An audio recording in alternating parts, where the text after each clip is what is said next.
Hello and welcome. I'm Teacher Victoria. We have Teacher Vanessa here. She's a co-founder of this new and extraordinary project and collaboration. We're going to learn all about it in this segment of Lead from Home, Teacher Talks. So just a little bit about our program. We are a resource for anybody that has an interest in teaching online on the ESL platform, or even just honing some of those skills. Maybe you don't have a teacher background, for example, but you want to learn more and explore some of the tools that can increase your rapport and your relationships with your students. So that's what we're all about here at Lead from Home, and we're collaborating with the Heritage Team Extraordinaire on just a small project, and we are just excited to get to know them. So Vanessa, can you tell us a little bit about yourself and how you are connected to this project? Okay, well, first of all, thank you for having me on your show. I really appreciate that. The Heritage Team Extraordinaire started in August. Our purpose is to share cultural awareness and linguistic awareness with children and teachers everywhere. We just want to help with that. Oh, good. I am really excited about this project. I've seen some of the things that you all have on your Facebook group. We will put the link to the group. Do they have to be invited to join this group? No, if you search and do a member request, we'll certainly allow you in so you can see all of the resources we have available for you. Oh, perfect. I love it. So we'll make sure that we have the Facebook group title there, searchable, so that in our description box for this video, we'll also post it in later videos as a follow-up to some of the interesting things that you all have going on. So what exactly, I know we heard a little bit about your mission, but what exactly do you provide for some of the people or members in your group? Well, right now we have teams of educators creating these virtual classrooms, these emoji classrooms. They're very much the thing right now. They keep children really engaged because they're so interesting and clickable. And so we have about 4 classrooms available right now. We're working on another one. And we're just going to keep going with that. The links will be available in our Facebook group for teachers to use with their students. Oh, excellent. Vanessa, you're a little modest here. I really want to share. I am just in awe with the talent and creativity that some of the teachers have presented as their resources. When we say virtual backgrounds, we're not talking about a 2D background, something that just is flat. We're talking about a an experience. We really are. It's every virtual background that I have seen on your platform or your Facebook group is a conversation. It is an interactive element. Let's go ahead and take a look. I'm so excited, and Vanessa and I were talking just a few minutes before we went live, and she shared some of the stories with this background. Let's go ahead and take a look at this background, and you will probably agree with me that this is not an ordinary tool. Let's take a look at it now. All right, I'm going to share my screen and share with you this exciting thing. I love it. Okay, so here we are. We should be seeing it. Do you see it?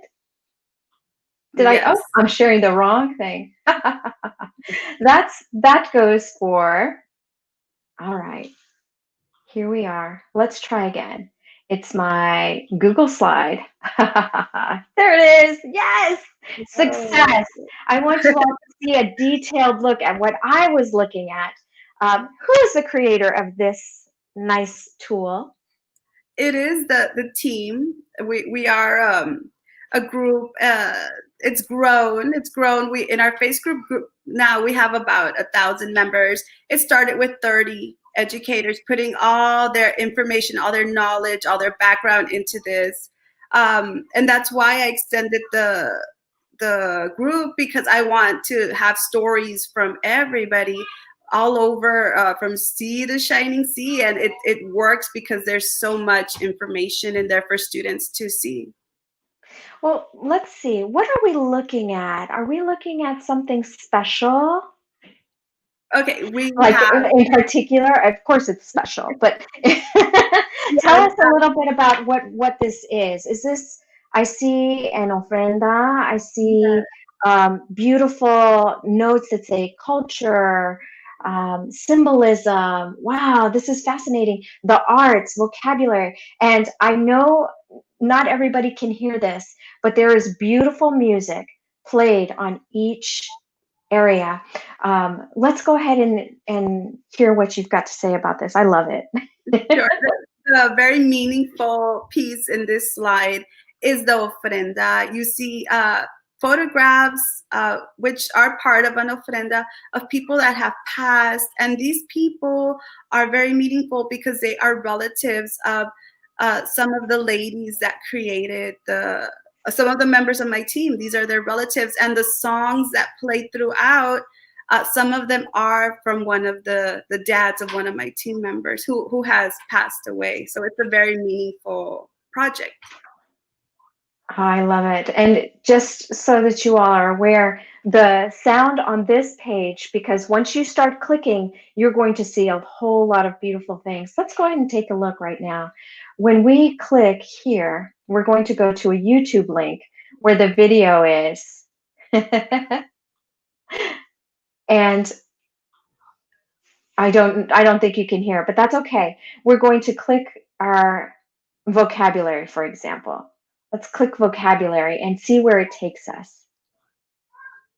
Day of the Dead. Click the bird on any slide to bring you back. Look at the vocabulary list. These are, like I said, this is a conversation between what's going on these pages. They're colorful, they're bright, they're engaging, and I love the little twinkle stars. So let's see. The Bitmoji on these slides, the Bitmoji is the author of the slides. And so this particular author, her name is Yureli. She is a big fan of Selena. So you can see the famous outfit from Selena. Yes. Yes, I love it. It's great that how we can honor both our culture, our interest, and make those connections to just being present and engaging and making others aware through our celebration of life.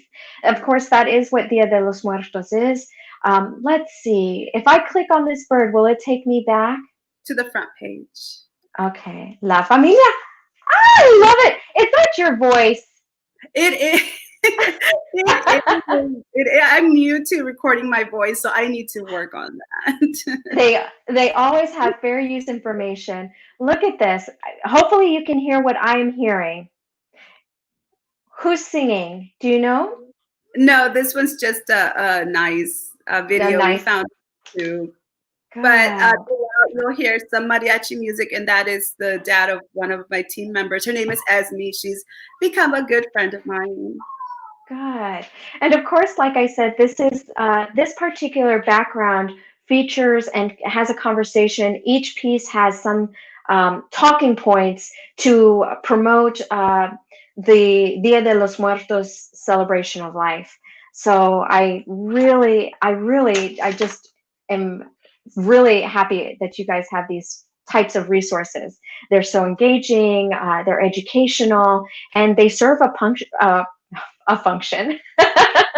They're practical and they're functional. So I really encourage anybody that has an interest in bilingual resource tools to take a look at this collaboration, because it truly is unique in its nature, sharing ideas, building upon others' strengths and skills. So to create things like this, and it's absolutely wonderful, interactive things, putting it together, and they make teaching a certain topic easier. I won't say easy, but they won't. All right. So Vanessa and I talked a little bit earlier, and we wanted to provide you guys an activity while we have our conversation. And let me share that link with you all. Though we are live right now, you'll still be able to click on this resource. It'll be in the description box. It's currently there now.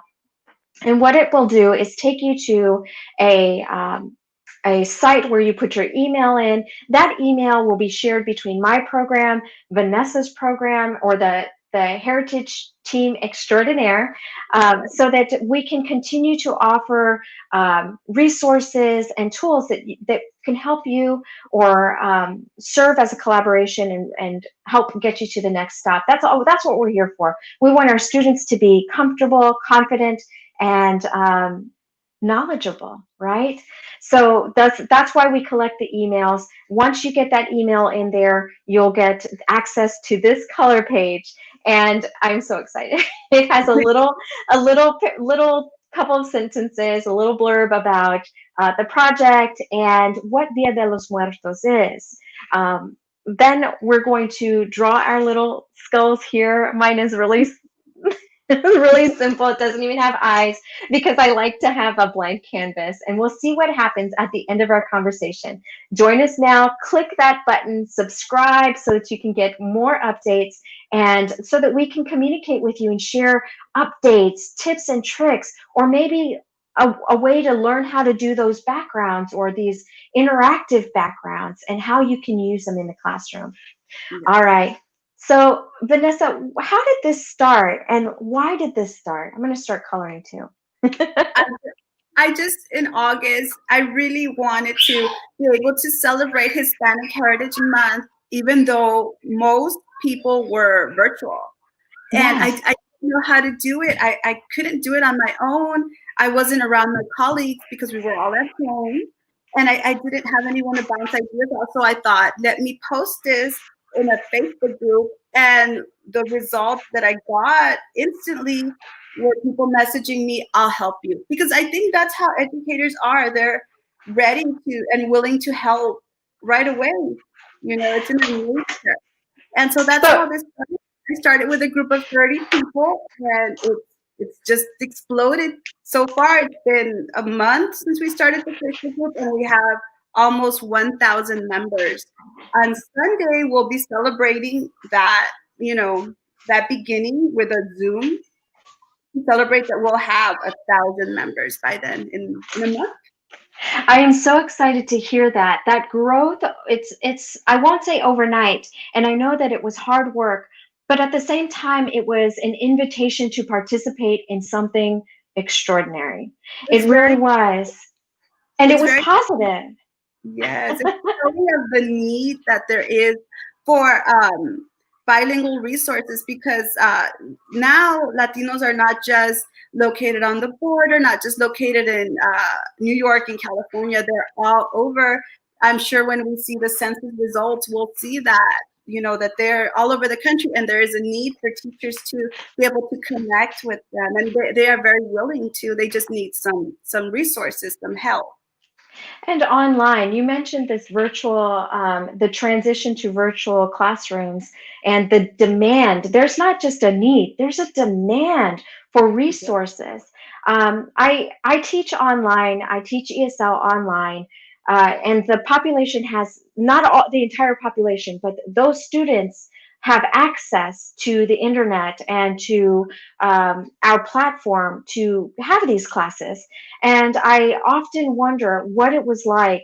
Now I don't wonder anymore what it's like for our students here, seeing our own children having to sit in front of the computer and to try to learn new skills, new ideas. It's an interesting challenge, and I think that these types of tools speak to accommodating the different learning styles.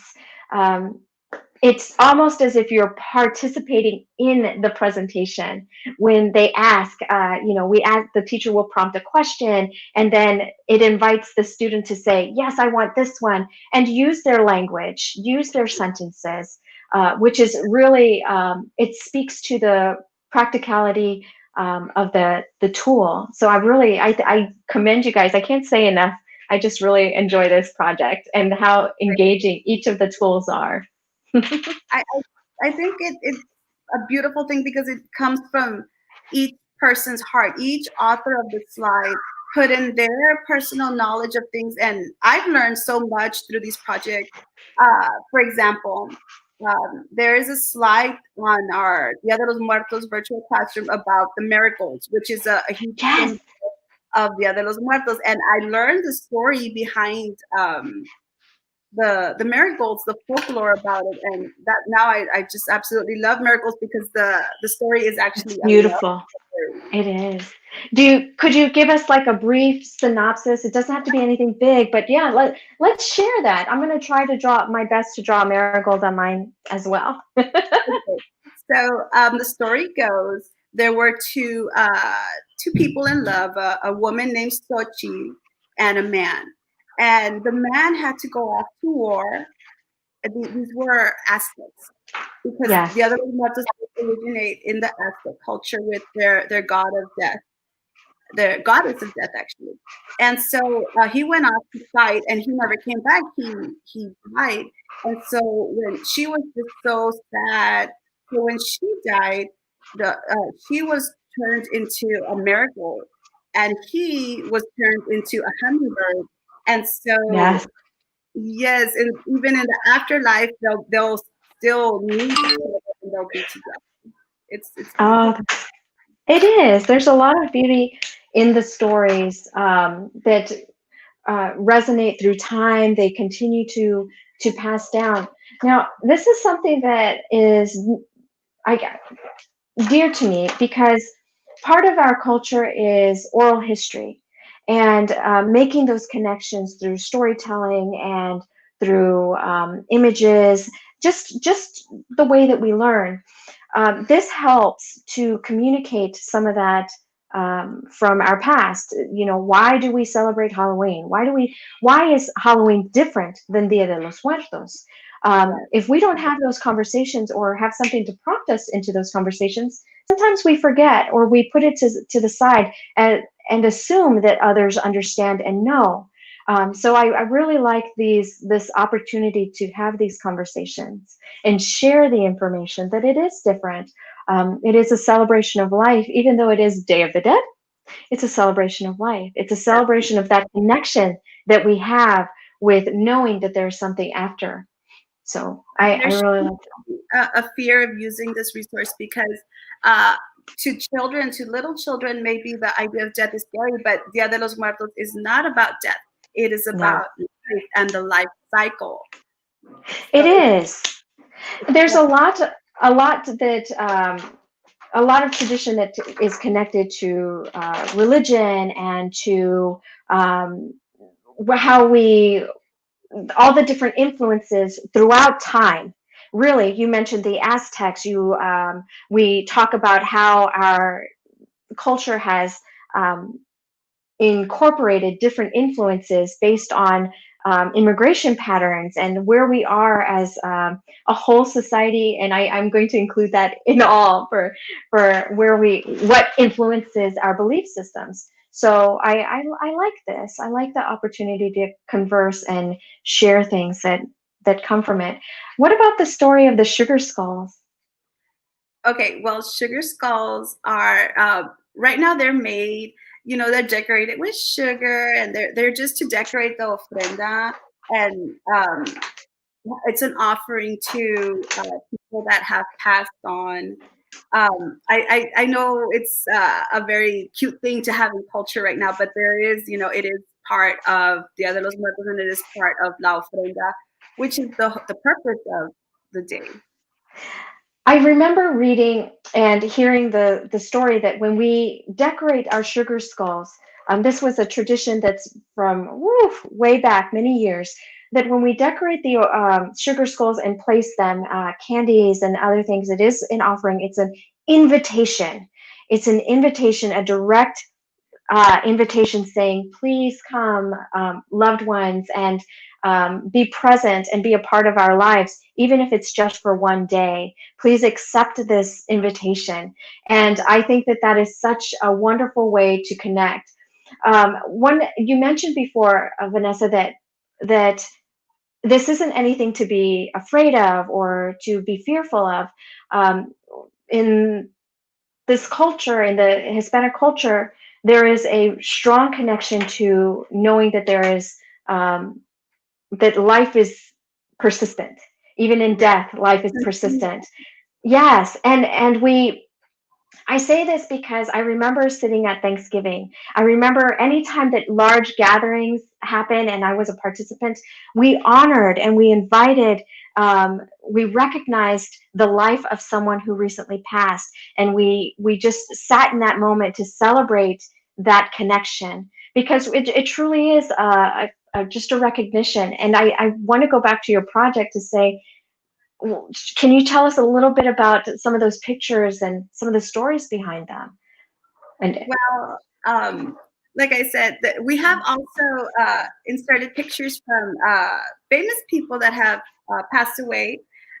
We put in Kobe Bryant and his daughter, and other celebrities. You can click on the library slide, and it'll take you to we found these beautiful memorials tribute videos on YouTube, and I really love them. I really want everyone to see this and share it with your students. Of course, if you would have to ask permission from your administrator, just in case it's something that's very new to your area, because like I said, the presence of Latinos in certain areas is a new pattern. And so they might need to ask. In other places like where I'm at, it's already a tradition. And so we don't need to ask, but just in case. yes, I'm so glad that you said that. And I, I want to, Vanessa, I know that you were 1 year behind me, and this is how young you are, right? We went Right. to school together, so we do know each other. And I was very fortunate to meet her at school. Do you remember the Dia de los Muertos celebration at our school in San Antonio? Yes, I do. Somewhat. Do you remember? That's okay. I remember, I was we had like a little procession. We walked through the campus and many of us Nice. dressed up. And it was the mariachis were there. There was pan dulce. There was a very beautiful atmosphere on that day. It was exciting. We led up to it. We learned a lot of the cultural, um, the ways, the tradition of the procession. And Yes. I remember I felt so honored. At first I felt kind of offended because my face painting was done by our professor, Dr. Verastique. Not because he because he did my makeup, but because of what I was. He painted me as the diablo, the devil. But after I learned, and this is so good, when you see things and you don't understand, it places you in that that little rabbit hole. If I go there, that this journey, this adventure to learn more about the significance of the symbols. And I like that it's connected to your slides and that it tells you a little bit more. When I found out why and I was a beautiful little devil, it was really nice that it made that connection stronger. I loved it. So I'm The going to challenge anybody that's watching to find out maybe one or two symbols that they may not know or don't really understand how they're connected. Let's look it up and chat, put it in the box below, DM me. I'm always available at Lead From Home and at the Heritage Team Extraordinaire as well. We'd love to open that conversation and find out what your experience is. I'm sorry, I didn't mean to cut you off. No, that's a really nice memory. I'm glad you took me there. Yes, we had an exceptional professor, and I say had. We had an exceptional professor that was that one of his missions was to make sure that we knew where our roots were, where our traditions stemmed from, and we became active participants in our own adventure in learning. That's part of why I'm so excited about this project because it's a collaboration of educators on the same mission. And I love it. It's just fantastic. Thank you. I love it. I love it. One thing I wanted to share also is that Vanessa talked about marigolds. What are some of the things that you remember growing up? Part of the Sugar Skull tradition is incorporating symbols and colors that you are familiar with and that bring beautiful memories to you. For example, I'm making little flower designs on my skull because as I reflect on this particular one, because this is something that my grandmother did while we were in the kitchen. While she was cooking, there was always something nice and warm in the kitchen, in the oven, tamales, and around this time of year, something beautiful. The aroma was there, it makes the connection. And she always had like stitching on the tablecloths. She had stitching, embroidered flowers and butterflies and hummingbirds, little symbols all over the place that as a 6-year-old or a 7-year-old growing up, you take for granted, but they Yeah. mean something. They're significant. And you will remember those ideas and keep passing them on. That's part of our cultural traditions. I love it. I love it. And the importance of it. I definitely like it. I want to see your sugar skull because I showed mine. Let's see what yours is looking like. I love to work with paints. I just love the texture of it. This is mine. Oh, here we go. It's beautiful. Marigolds on it. I love it. I just love color. I think it's, it's in me to like colorful things. It's part of my culture. It is. I love it. I love the colors. I like the bright colors. I myself am working on several projects that are hopefully, going to help my creativity grow, my learning process.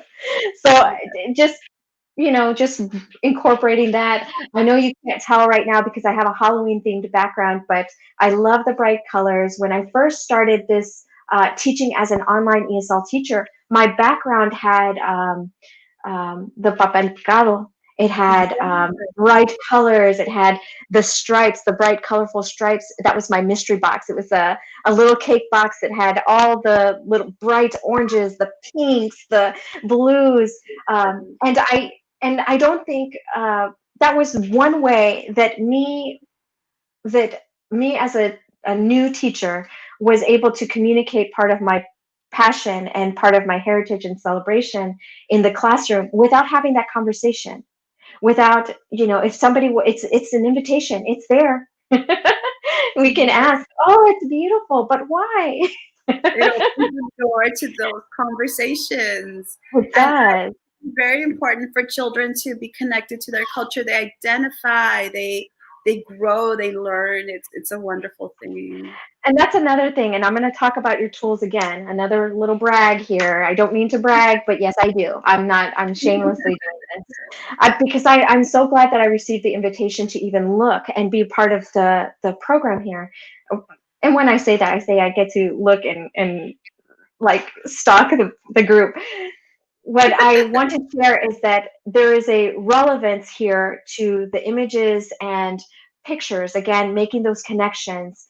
As a young child growing up, seeing somebody that looks like you, that talks like you, that has the same background, and even if it's not exactly perfect, there's a connection that can be built. Like I too can be a famous singer. I too can be a doctor, a neuroscience, a soldier. To make those connections and have those conversations, it's really good to have that present when we share new information. And I commend you guys for doing that and including that as part of your mission and value. So I value their tools. Definitely, if you're hanging out with us, don't forget to click on that link for the PDF file. Share with us your finished product. This is a piece in that I will continue to work on and probably put a name to, and save it for later. So we're finishing up with our chat here. Do you have any final thoughts that you'd like to share? Yes, I just want to give a shout out to my team. There's too many to name because they all bring such, their personality and their specialness into these projects, and that's why they're so successful. We just want to reach children and help teachers make that connection with their students all over. I'm so glad.